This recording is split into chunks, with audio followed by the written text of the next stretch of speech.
కుటుంబంలో ఏముండకూడదో తెలుసా? పరాయి వ్యక్తితో పరిచయం ఉండకూడదు. బాగా గుర్తుపెట్టుకోండి. ఆ పర్వాలేదులే, మా ఆయన అర్థం చేసుకుంటాడు అనుకోకూడదు. అర్థం చేసుకుంటాడు వేరేలా, ఆ తర్వాత నీకు అర్థం అవుతుంది ఏరేలా. నువ్వు ఎక్కువగా ఎవరితో టచ్లో ఉండాలి తెలుసా? నీ భర్తే. నీకు ముఖ్య స్నేహితుడు ఎవరో తెలుసా? నీ భర్తే. ఆయన లేనప్పుడు ఈ దిక్కుమాను లోపలికి ఎందుకు రానిచ్చి సోఫా సెట్ మీద కూర్చొని టీ ఎందుకు ఇస్తున్నావు? సహోదరుడు అంటున్నాడా లేదా సహోదరుని పిలుస్తున్నాడా? తప్పమ్మా. రోజులు మంచివి కానీ బైబిలే ఘోషిస్తుంది. వాడు ఒక తల్లి గర్భం నుండి పుట్టినవాడైనా రోజులు బాలేదని చెబుతుంది సమాజం. ఆయన ఎందుకు వాడితో సహవాసం చేస్తున్నావు? కాపరాలు దెబ్బతినిపోవడానికి ఎక్కువగా ఇదిగో పరాయి వ్యక్తులతో మాట్లాడటమే. ఎక్కువ మంది చేసే తప్పేంటో తెలుసా? భార్యతో తక్కువ మాట్లాడతారు, పనికిరానాలతో ఎక్కువ మాట్లాడతారంట. చాలా తప్పది. గొడవలు ఎలా వస్తాయో తెలుసా? వచ్చినప్పుడు బాగా ప్రేమించేస్తారండి, బాగా ప్రేమించేస్తారు వచ్చిన కొత్తలో. అప్పుడప్పుడు రోడ్డు మీద జంటలు నడిచి వెళ్తుంటారు చూసారా, కొత్తగా పెళ్ళైన వాళ్ళు. అలా చూస్తే మనకే సిగ్గేస్తుంది. అలా నడిచి వెళ్తుంటారండి, వాళ్ళ మధ్యకి ఈగలు కూడా దోమలు కూడా వెళ్ళవు, అంతగా దగ్గరగా నడుస్తుంటారు. ఆ తర్వాత చూడండి, ఆ తర్వాత ఆఫ్టర్ 2 years 5 years 5 years వద్దు, ఒక 2 years తర్వాత చూడండి, 100 meters అబ్బాయి ఉంటాడు, 100 వెనక అమ్మాయి ఉంటుంది. రా అంటాడు. చాలా దూరంగా నడుస్తారు. ఏమైంది? అయిపోయింది. అప్పుడే ఆ గ్యాపే నువ్వు చేసే తప్పు. మొదట బాగా ఎంత ప్రేమించాలో అంత ప్రేమించావు. ఎప్పుడు ఇందుకు గ్యాప్ ఎందుకు పెంచావు? అప్పుడు తనకు అర్థమవుద్ది, నాతో ప్రేమగా మాట్లాడేవారు ఎవరో లేరని. ఎదుక్కుంటావు దారులు. అప్పుడే దెబ్బతింటది. కుటుంబంలోనికి సమాజంలోనికి ఎందుకు ఈ నీచమైన సంస్కృతి వచ్చిందో తెలుసా? యెహోవాను లక్ష్య పెట్టుట మానేవి. సంసార జీవితంలో సర్వోన్నతిని యొక్క పాత్ర ఎప్పుడైతే లేదో వెంటనే వచ్చేవేంటో తెలుసా? నీచమైన ప్రవృత్తి.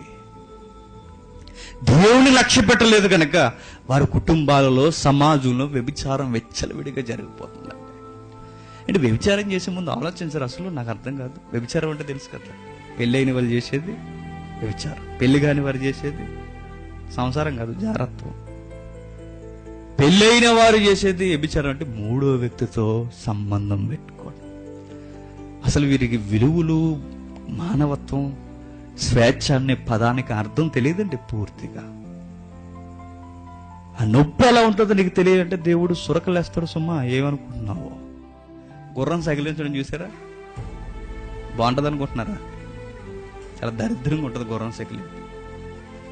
బాగా బలిసిన గుర్రాలకి ఎలా అయితే విలువలు మర్చిపోతాయో దానికి విలువలు ఎడు దరిద్రం. మనిషి కూడా ఎలా అయిపోయాడు తెలుసా? తిండి ఎక్కువయ్యి, వీడికి మదం ఎక్కువయ్యి, ఉన్న భార్య విలువ తెలియక పక్కవారి భార్యను చూసి ఏం చేస్తున్నాడట? ఇట్టి కార్యములు చేస్తున్న వారి మీద నేను దండన చేయకుండా ఉంటాను. వేలు అనుకుంటున్నావు, పక్కవారి కాపురంలో నువ్వు చెయ్యి పెట్టాలని కూడా అది నరికేస్తానని చెబుతున్నాడు దేవుడు. ఊరకే జరుగుద్దనుకోకు. వ్యభిచారం చేయడం అంటే చిన్న విషయం అనుకోకండి. ఆ వెదుటి వ్యక్తి యొక్క పూర్తి స్వేచ్ఛను చంపేయడం అండి.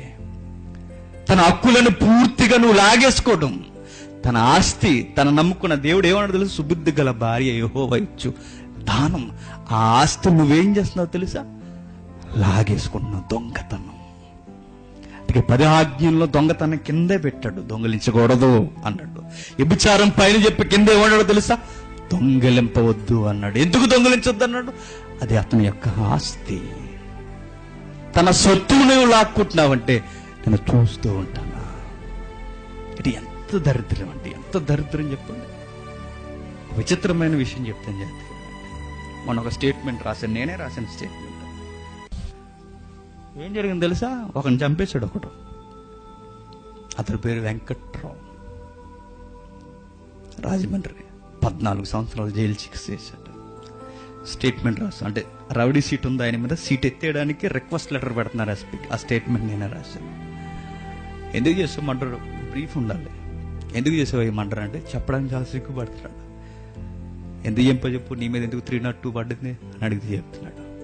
ఏడుస్తూ చెబుతున్నాడండి, నా భార్య వేరొకరితో సంబంధం పెట్టుకుందండి. చూసి తట్టుకోలేకపోయాను, వాడిని చంపేశాను.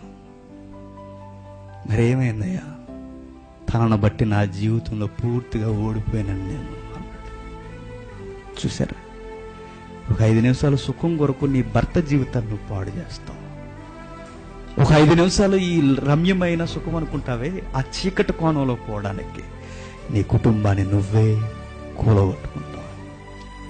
ఆయన ఏం చేస్తున్నాడు? విలువలు మర్చిపోయి చివరికి ఒకరిని చంపేశాడు. తన జీవితం మళ్ళీ వెనక్కి తిరిగి చూసేసరికి ఆయనకి 50 సంవత్సరాలు వచ్చి ఇప్పుడు ఏం చేస్తాడు చెప్పండి? 10 సంవత్సరాల్లో ఇక గోతును చూడడం తప్ప. ఏడుస్తూ చెబుతున్నాడు, నా జీవితం ఎలా నాశనం అయిపోయిందయ్యా ఆవిడని చేసుకొని. చూసారా, తప్పు చేసే ముందు ఒక్కసారి ఆలోచించండి, నేను నమ్ముకున్న భర్త ఉన్నాడని. తప్పు చేసే ముందు అమ్మా నాన్నని అందరినీ తోబుట్టువులను అందరినీ వదిలి వచ్చి నిన్ను నమ్ముకుని బ్రతుకుతున్న ఒక అమ్మాయి ఉందన్న సంగతి మర్చిపోకు. వేరొక అమ్మాయితో వెళ్తున్నప్పుడు ఒకసారి గమనించుకో, నేను నమ్ముకుని ఒక జీవి బ్రతుకుతుందని.